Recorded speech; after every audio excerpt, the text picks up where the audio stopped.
یہ ابو داؤد کتاب المناسک سے ہے کہ حضرت ابو ہریرہ رضی اللہ تعالیٰ سے روایت ہے کہ حضرت صلی اللہ علیہ وسلم نے فرمایا کہ جو شخص بھی مجھ پر سلام بھیجے گا اللہ تعالیٰ اس کا جواب دینے کے لیے میری روح کو واپس لوٹا دے گا تاکہ میں اس کے سلام کا جواب دے سکوں۔ یہ کس جگہ ہے؟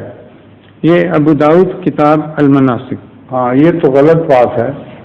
قرآن کریم کے دوسری آیات کے جو خلاف ہے، قطعی آیات کے خلاف بات ہو جی، اس کو اس حدیث میں ضرور کوئی غلطی رہ گئی ہے، راوی نے ٹھیک نہیں سمجھا یا کوئی بات ہوئی ہے، جی، ورنہ قرآن کریم میں تو اللہ تعالیٰ فرماتا ہے جو فوت ہو جائے اس کو پھر دوبارہ دنیا میں نہیں بھیجے گا، جی، اور حضرت صلی اللہ علیہ وسلم کو بار بار اپنی روح کو بھیجے، یہ تو گستاخی ہے، جی، اس لیے یہ حدیث یقیناً غلط ہے۔ ٹھیک ہے، جزاک اللہ۔ ظہور مہدی آخر زمان ہے،